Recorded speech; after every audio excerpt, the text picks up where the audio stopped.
From UFOs to psychic powers and government conspiracies, history is riddled with unexplained events. You can turn back now or learn the stuff they don't want you to know. A production of iHeartRadio.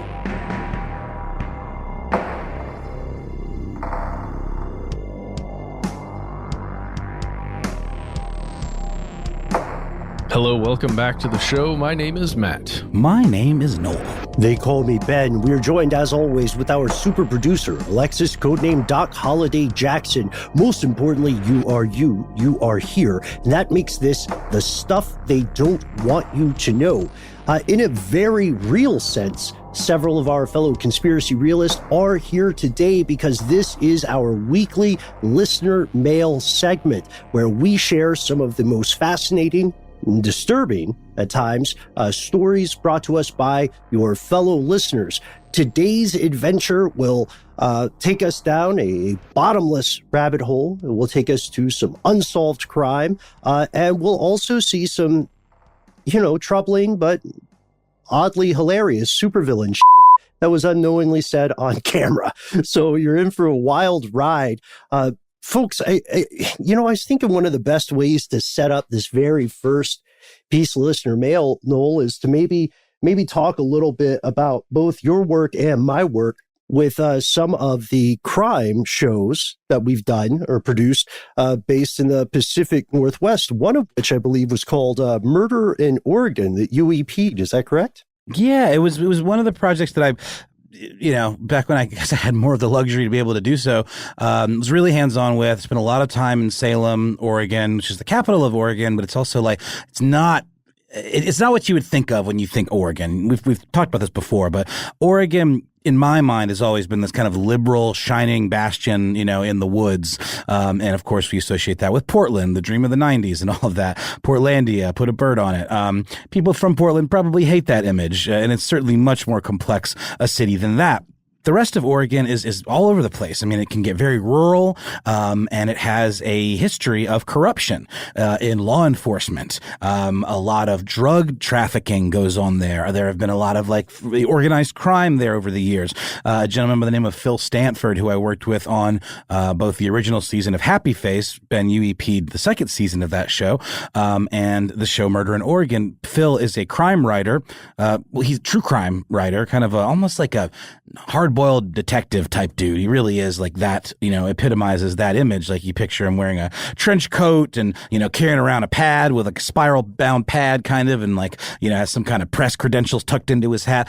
Not exactly, but he's lived a very interesting life. And he, has written several books about Portland and about Oregon and about the history of corruption in the government and all of this stuff in terms of vice, because it was away from the prying eyes of the mainstream, because anyone that's been there knows that Oregon is a very rugged, wildernessy type place. And Salem is a very small town, very sleepy kind of town, even though it's the capital. There's a big, government complex, and the story of Murder in Oregon has to do with the alleged assassination of a government official who was looking into corruption in the state prison system, which is based there in Oregon.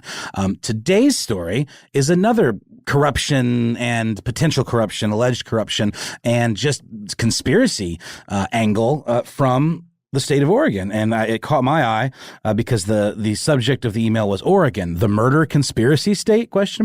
And this comes from, and I'm just going to give a quick summary of her email. Hey guys, this case of a 15-year-old girl murdered in a small Oregon coast town back in 2000 holds every required element of a great suspense film, except one thing: who did it? We thought we had the answer when the boyfriend of the victim was convicted of voluntary manslaughter in 2011 and sentenced to 10 years. It'd be almost a decade later when it was discovered that he didn't do it. He was released and has filed a lawsuit against just about any person that was involved in the investigation, understandably so, claiming he was set up, framed, including my now deceased father-in-law, who had investigated the case originally. I'm going to leave the rest of this out for now, but we texted a bit earlier, and when I mentioned I'd love to pitch this as a full-length episode, she was more than happy to talk. She has a close, direct connection to this case by family, and I think would be a very interesting person to talk to in regards to a full-length version of this. But let's just go through the kind of broad strokes. She did a good job of setting it up. But the gentleman in question, whose name could not be more, I think ironic is the wrong word. It's just perfect. His name is Nicholas MacGuffin. You guys know what a MacGuffin is? It's like, yeah, of course you do. It's a plot device, particularly used in film. That's essentially like a red herring, where it is a thing or a character that is used to distract you from the real thing, or used exclusively to propel the plot forward. That's a MacGuffin. It's sort of like almost a misdirection. So this perfectly fits that, because Nicholas MacGuffin, who is now 38, has filed and named multiple Coquille, Coos County, and Oregon State Police officials in these multiple lawsuits, alleging that they trumped up evidence against him in order to get their case closed. Essentially what happened is MacGuffin was dating the victim, Leah Freeman, who was 15 at the time. And MacGuffin was, I believe, 18. And this all happened in June of 2000. Freeman essentially vanished after leaving a friend's house. And one of her shoes was found by a cemetery. And MacGuffin was taken in for questioning. Unbeknownst to him, the intent of bringing him in was to photograph him and look for defensive wounds, which of course are, cuts or things, that might have some DNA from the victim, or anything that looks like he was in an altercation, during this alleged homicide. But he gets let go. And the case remains cold for almost 10 years. No, more than 10 years. This is in 2000. In 2008, a new sheriff comes into town, essentially, a new whatever. I think sheriff is the right word. And he has a lot of pressure on him to solve this almost decade-old case. He identifies suspects from the prior investigation, also realizes that tons of evidence was poorly handled and misplaced. Even like there was some evidence that was shipped off to Scotland Yard in the UK for analysis that they never got back. And they found all of these undeveloped rolls of film. So it looks like there's some negligence, dare we say even incompetence there going on in the first place even. But we will get into this, another time, but essentially they were able to get enough evidence together based on a shoe that was found in the cemetery. By the way, they found the shoe in the cemetery in the initial investigation. Not too far from there, they found Leah Freeman's body on an embankment in the woods. And they got a conviction. The case went to a grand jury, and MacGuffin was indicted. And he was found guilty of manslaughter, which is interesting. It was a 10-2 verdict, and was sentenced to 10 years in prison, which he spent part of at the Snake River Correctional Institution, and then got sent to a labor camp. That's a whole nother issue there, in Oregon's Tillamook State Forest. I guess the labor camp was preferable because, according to an ABC News article about the case written by Lauren Efron, Karen Schiffman, Joseph Ree, and Ali Young, it's quite an in-depth piece about the whole history of the case. That was because of good behavior that he got sent to the labor camp. So I guess that was, better than being in the Snake River Penitentiary. But recently, just a couple of years ago, a Malheur County Circuit senior judge named Patricia Sullivan overturned MacGuffin's case, or conviction rather, because apparently some of that evidence was processed in the Oregon State Police Crime Lab, and they knew this at the time, but did not disclose that they found not only his DNA on the girl's shoe, but another unidentified person's DNA on the shoe. So the judge understandably ruled that this should have been disclosed, and that if the jury had known that information, then they would have probably acted differently. So I think this is a very interesting case. There's a lot more to it that we haven't gone into here, and I'd love to put it forth for a full episode sometime soon and speak to about it as well, because she has direct ties to the case. It's ongoing, and there is a good bit of interesting detail that we have that shows that there could well be a conspiracy afoot and serious corruption going on, whether it's only to cover up negligence or whether there's something more nefarious going on there. I think it's one to look into further.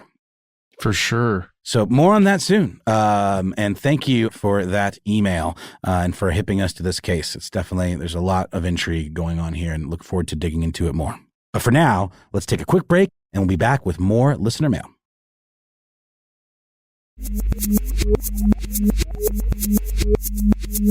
And we have returned. First, this is a listener mail from one of our fellow conspiracy realists, but this is also part of a larger conversation. I want to personally thank everybody who's reached out to the show or reached out to me one way or another to ask a question that I have asked the crew off air before, which is, why haven't we done an episode about lobbying? If you're not in the U.S., you probably recognize lobbying by its other name, which is bribery. And it is legalized bribery here, or it functions in that way. Now, that's not to say that all lobbyists are bad. There are many, many groups and individuals who are lobbying the halls of political power for the kinds of things that we all think are generally good, like an increase in literacy, more affordable health care in a country where, you can die because you are broke. Not because your condition is terminal, but because you are broke. So there are people lobbying. Yeah. No more death tax, Ben. Right, sure. So they're no. What we're saying is you can't throw the entirety of the big money baby out with the bathwater, but the rules of comedy do encourage us to punch up. And so that's why I was so over the moon to receive an email recently from Biker Girl. Biker Girl did give us their real name, but we're going to use your nickname because it's a cool nickname. We're a very pro nickname crowd here. That is what we would lobby for, or one of the many things. Here's what he said, Biker Girl. Sent a link of a story that had already been interesting to me, and I think several of my cohort as well. And Biker Girl, all he said was, now that's a conspiracy. I'm sure you guys heard about it. It would be cool if you guys covered it in a podcast. Well, good news, Biker Girl. You have become the proverbial straw on the podcast camel's back. We're going to finally do a full episode on the problems with lobbying, at least in the U.S. And one great example of this and the power that can be wielded behind the scenes here comes directly from your email. So one of the many reports about a hapless lobbyist named Keith McCoy. Keith McCoy is having a bad month. Being a lobbyist can be fraught with complications and sometimes dangers. There's a great fictionalized series about lobbying called K Street, I believe, and it was actually pulled after its second season, not because of ratings. People like the show. It was pulled at the direction of members of Congress because it was getting a little too close to how the sausage is made, how the pork gets barreled. So Keith McCoy fell for a prank. It is the age of the internet. Pranks are everywhere, Don't beat yourself up too bad if you fall for one. But Keith believes that he is at a job interview, right? And Keith is being asked questions about his work with a company we all probably recognize called Exxon Mobil. And he doesn't just spill the beans.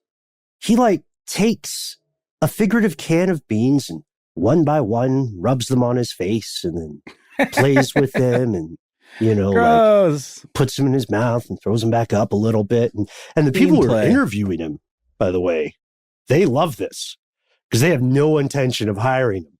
He has been duped by Greenpeace, which we mentioned some Greenpeace activities in a previous episode on France's terrorist attack in New Zealand, right? The Rainbow Warrior attack. So Greenpeace, they're known for their unorthodox protests, their unorthodox approaches to things. So activists from Greenpeace posed as headhunters, and they were going to do Zoom interviews with McCoy, as well as a former Exxon lobbyist, Dan Easley.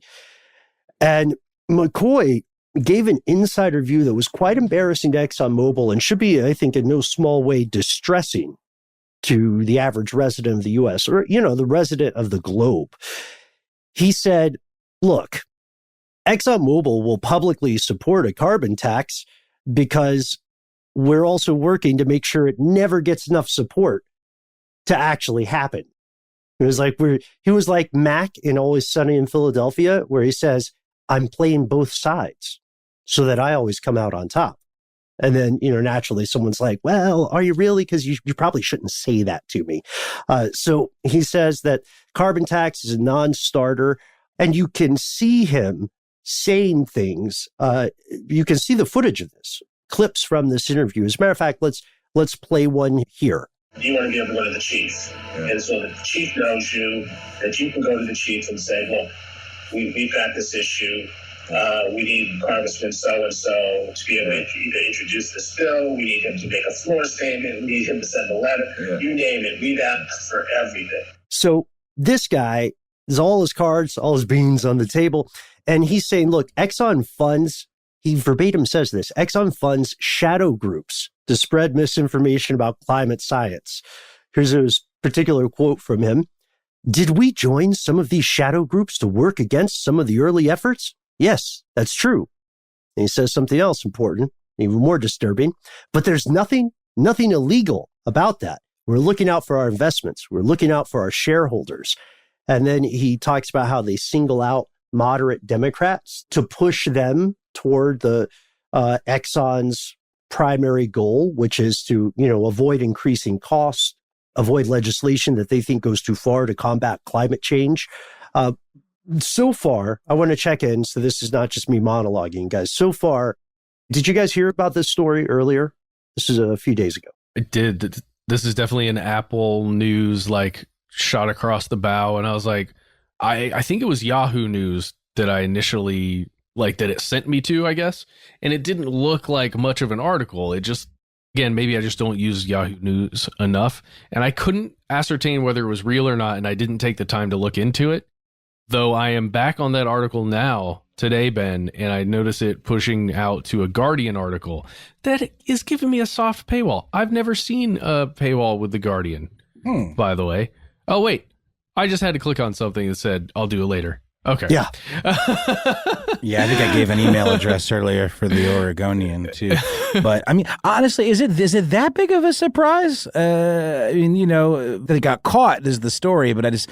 of course, it's alarming when you hear this stuff spelled out in front of you and so starkly lit like this. But I just can't imagine the kind of conversations like-minded lobbyists in this type of industry have over cocktails. It's got to be gut-wrenching. Sure, but we're in a bubble informationally. Yeah. The things that we understand, a lot of our fellow listeners understand as gross and normal and commonplace would probably astonish and disgust a lot of other people.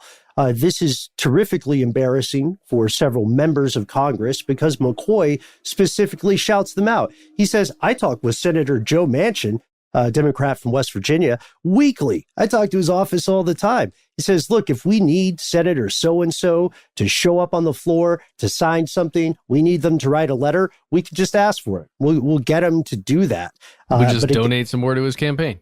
Donate some more to the campaign. And so he says that, of course, this is legal. He doesn't say whether it should be legal.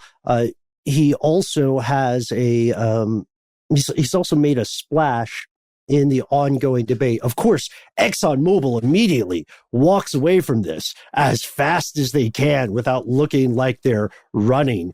The CEO, Woods, said that the lobbyist comments in no way reflect ExxonMobil's position.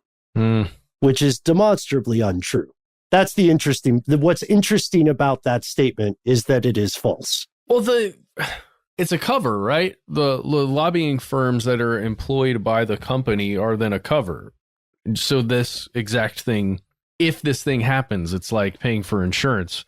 Well, that was our lobbying firm. Of course, they fight tooth and nail for our interests, but, we at ExxonMobil would never say those things or believe those things. Yeah. Greenpeace posted the video online, and you can see him. You could say that he's just playing realpolitik in a way, because he says, look, no one's going to propose a tax on all Americans. And the cynical side of me says, yeah, we kind of know that, but it gives us a talking point. We can say, well, what is ExxonMobil for? Well, we're for a carbon tax because we know it will never happen, because we work to make sure it will never happen. Jeez. Yeah, I just watched this film that just came out on HBO Max called No Sudden Move with Don Cheadle and Benicio del Toro. Soderbergh, right? It is. And I really liked it. It uses wide-angle lenses very oddly, where every shot the camera moves and there's distortion on the edges. Like if you have a wide angle that you don't crop in, it's sort of an old-school technique. You get this weird kind of like almost warping on the edges and vignetting effects. So it's a little distracting, but people either seem to love it or hate it, but I was a little distracted by it, but overall thought it was a great movie. And maybe this is a mild spoiler. I think it's pretty clear from any of the marketing materials, but it takes place in Detroit, and it's about essentially this relationship between the big four, or the big five rather, auto manufacturers in Detroit, and the idea of the catalytic converter being a thing that for the longest time was kept out of cars because of lobbyists and because of collusion with these different companies, essentially saying they could never get it down to a form factor that would allow it to fit in a car. And it was because they didn't want to spend the R&D on doing that. They didn't want to pollute less. And that's the kind of things that lobbyists can really negatively impact. I mean, it's kind of egregious. And going back to the specific example with McCoy, Greenpeace has further said they're going to reveal claims that Exxon fought in secret to prevent a ban on several toxic chemicals, and that Exxon is using a rinse and repeat strategy for its playbook on climate change to head off regulations and plastic. Remember, folks, it wasn't too long ago that the corporate powers that be were telling you that the world was going to hell in a handbasket because you had the audacity to use a plastic straw, right? Never mind that in excess of 89 something percent of the ocean's plastic waste comes from commercial fishing. Like, it's all about putting the burden on the consumer, right? So that the company doesn't have to pay or compensate for the amount of damage it's doing. And, this becomes very sensitive to a lot of people, but the issue is not really, at this point, it's not really a matter of where you stand in the debate over government regulation or private business or, oversight or liberty or whatever other words are being thrown around at a politician's convenience. This is about misleading people. This is about transparency. And this is a matter that will only become more important. If anything, I feel like we're way overdue for an episode on lobbying. It's probably going to have to be a two-parter, heads up. It's a murky business. I've had connections with lobbyists, and again, I'm not painting with a broad brush. It very quickly, when we see this amount of money, this amount of power, this lack of transparency, very quickly becomes perfect fertile soil for all sorts of genuine conspiracies that do affect you. They affect all of us. So we're going to pause for a word from our sponsors. We'll be back in a few weeks with a deep dive into lobbying. But in the meantime, head over to YouTube. Yes, in the meantime, head over to YouTube and check out that interview. Spoiler alert: he didn't get the job because Greenpeace, wasn't actually planning to hire him. And watch our original video, Should Lobbying Be Banned? And while you're doing that, we'll take our brief break and we'll return with one more piece of correspondence from you.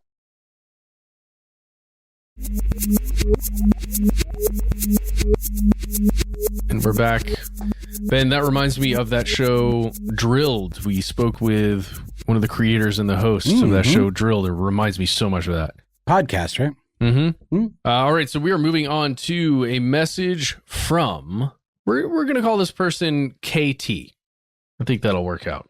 KT says, I apologize in advance as this may turn into a Charlie Day conspiracy board with strings all over. I don't know if I believe it all, but there are a bunch of weird things that have happened that may be connected.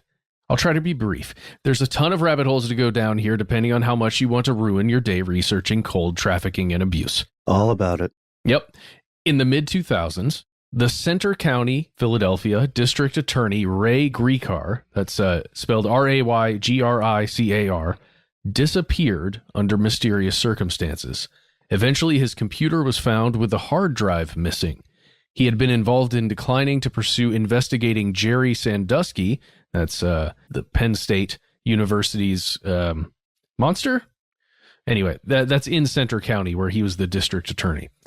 Here's where it gets crazy. John DeCamp named Sandusky as involved in child trafficking and pedophilia in the late 80s, early 90s, during his investigation into the Franklin cover-up, which we have spoken about on the show before, the Franklin cover-up. Another Franklin cover-up investigator, Gary Caradori, died under mysterious circumstances in a plane crash after allegedly finding something important. Maybe Ray Gricar was changing his mind about Sandusky and was killed. They have been, as far as I know, baseless claims that Sandusky and Epstein and even Savile were all connected. There's also another mysterious death from 2003 in Lancaster County, Pennsylvania, of a U.S. Assistant Attorney General, Jonathan Luna, that some conspiracies link with Ray Gricar. I don't know if it means anything, but it's super weird. Thanks for reading. Take care, KT. So there's a lot of detail, a lot of proper nouns in that message from KT.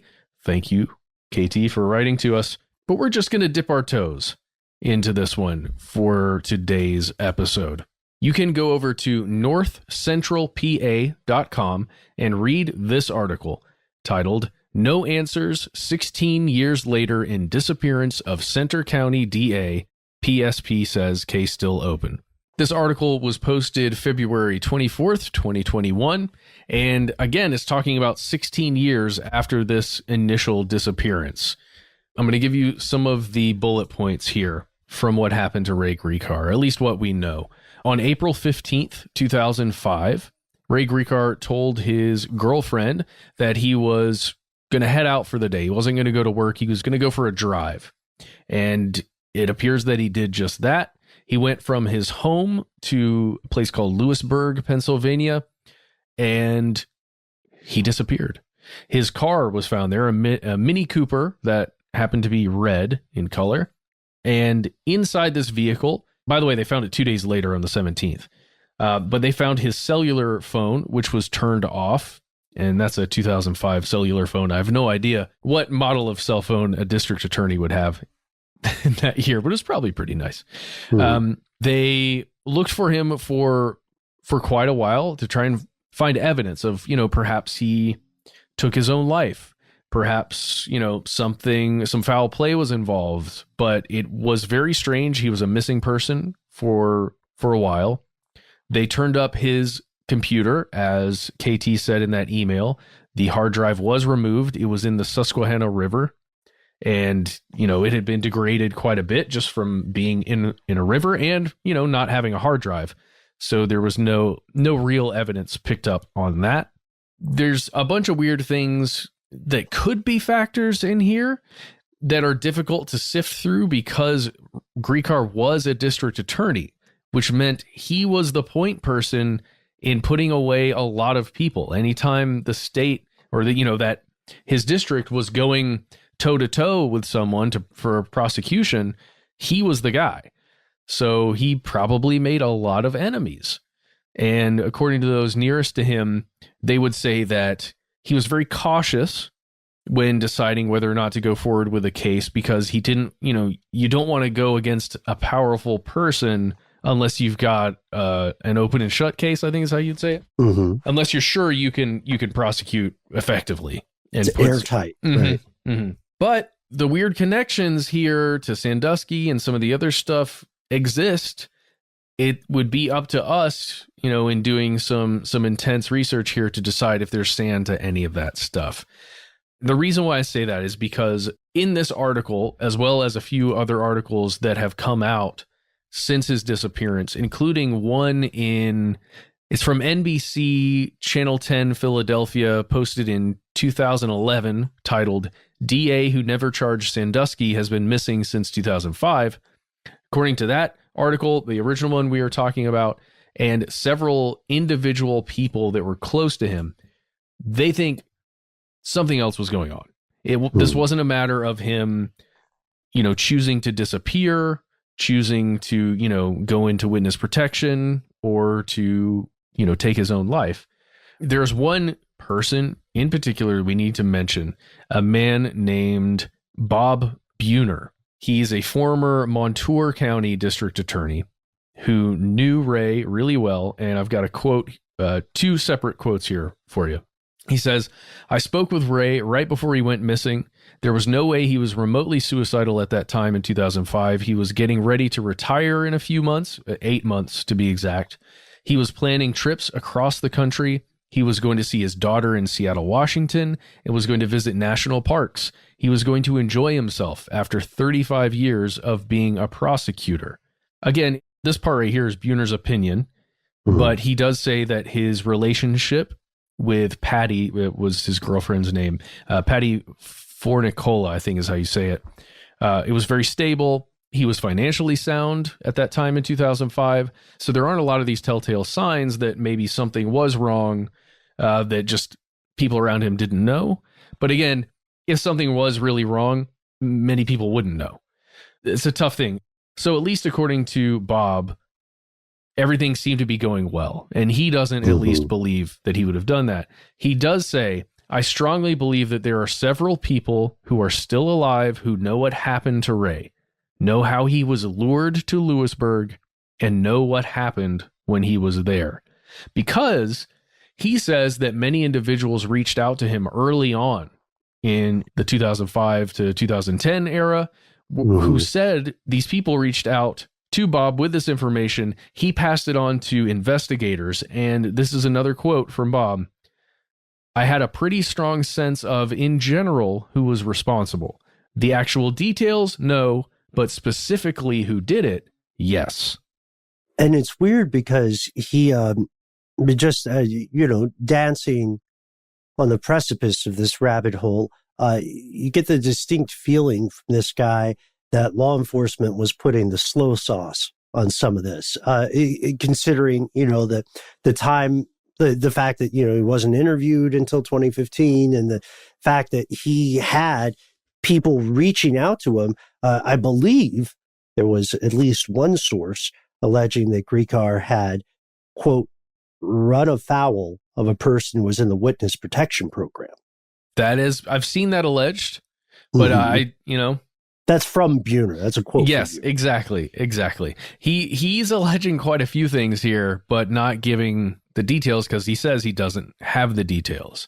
It's like he knows the general information, or he believes he knows the general information. And again, he passed on those leads, I suppose, to investigators. Well, he also wants to be careful as a professional. He wants to make sure that he is not saying anything that he cannot back up, right? He wants that airtight case. And you have to be really careful because a misstep could lead to someone escaping justice. Yeah, exactly. If he says the wrong thing in an interview and somebody's name leaks out there, then you're essentially changing public opinion, or possibly changing public opinion through the media before a trial begins, which can lead to a mistrial. I want to read you this last thing here because we're not even getting into the Sandusky stuff yet. I told you about that article from NBC that you can check out, and we're going to keep going down that rabbit hole. But as far as that initial investigation into Ray Gricar's disappearance, the current district attorney of Center County, a man named Bernie Cantorna, says, quote, "It is an open case. The state police have a lead detective assigned to it. Every year we get leads and we follow them up." Basically saying, yes, this is still ongoing. sorry, I can't talk to you, essentially. There is one weird thing. Oh man, I found it on the Charlie Project, so I wasn't even going to bring it up, but I'll just mention it here. According to that site, Ray's brother Roy Gricar disappeared under similar circumstances. This time it was in Dayton, Ohio in 1996. Quote, he told his wife he was going out to buy mulch and never returned. Later, his body was pulled from the Great Miami River, and his drowning was ruled a suicide. So I don't know. That's a bit weird, right? Two brothers going in a similar way.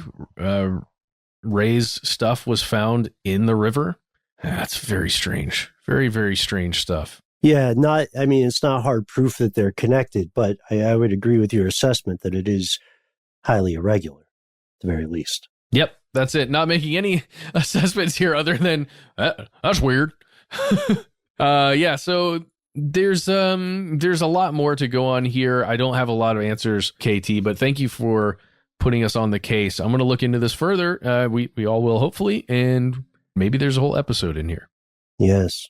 Yeah, well said. And, thank you not just to Anonymous, not just to Biker Girl, not just to KT, but to everyone who has tuned in, who has written to us at our email address, who has contacted us on social or found us via our phone number. We'll give you all that stuff in just a second. Also, thank you to everybody who's, called my name at a crossroads at midnight, whisper into a mirror in the dark. I mean, we try to be easy to find, but before you resort to occult means, if you want to take a page from your fellow listener's book, why not find us online? We'd love to hear from you. You can do that in the usual internet places of note. We are Conspiracy Stuff on Facebook, Twitter, and also YouTube, where you can find daily snippets of our audio podcast episodes. You can also find us on Instagram, where we're Conspiracy Stuff Show, not to mention on the telephone. That's right. We have a phone number, 1-833-STDWYTK. When you give us a call, please tell us what you'd like to refer to you as. It doesn't matter. It could be any cool name or your real name. Let us know if we can use your voice and message on the air. And you have 3 minutes. Leave that message. If you've got more you want to say after that beep happens, I guess, or when the message system cuts you off, please, instead of calling back and leaving more message, send us a good old-fashioned email. Mention that you left us a message, and we will put the two together. So yes, please use our email. It is conspiracy@iHeartRadio.com.